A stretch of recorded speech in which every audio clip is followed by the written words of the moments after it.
এই প্রথম কোচবিহার জেলার জামালদহে অনুষ্ঠিত হতে চলেছে আইপিএল এর ধাঁচে জেপিএল। এই প্রতিযোগিতায় অংশগ্রহণ করতে চলেছে মোট 5টি দল।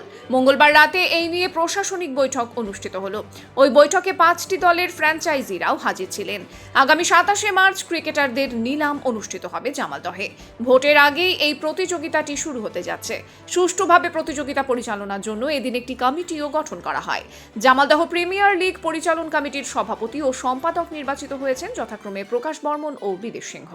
জেপিএল নিয়ে এই মুহূর্তে জামালদহে চরম উদ্দীপনা দেখা দিয়েছে।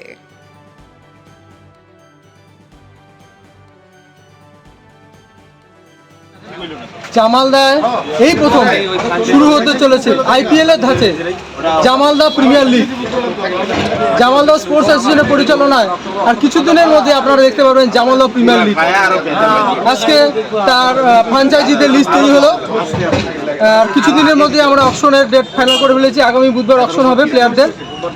আমি বলতে চাচ্ছি যে সমস্ত প্লেয়ার খেলতে ইচ্ছুক আগামীকাল বিকাল 4টা থেকে জামালদা তুলসীদি স্কুলে প্লেয়ারদের লিস্ট গঠন হবে। আপনারা যারা খেলতে চান সেখানে এসে নাম দিতে পারেন। মোট কটি দল অংশগ্রহণ করবে? এবারে এবারে আমাদের জেপিএল এ মোট 5টি দল অংশগ্রহণ করছে।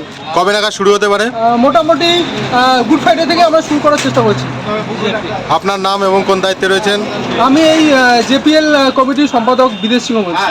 আমরা তো আজকের প্রথম মিটিংয়ে মালিকদের খুব উৎসাহ পেলাম এবং গোটা জামালদা জুড়ে কম বেশি আলোচনা শুরু হয়ে গেছে এই জেপিএল নিয়ে। আশা করি আগামী দিনে এই জেপিএল জমে উঠবে এবং আমরা মানুষের সহযোগিতা এবং উদ্দীপনা পাবো। আপনার নাম এবং কোন দায়িত্বে রয়েছেন? আমি প্রকাশ বর্মন, আমাকে আজকে সভাপতির দায়িত্ব দেওয়া হয়েছে।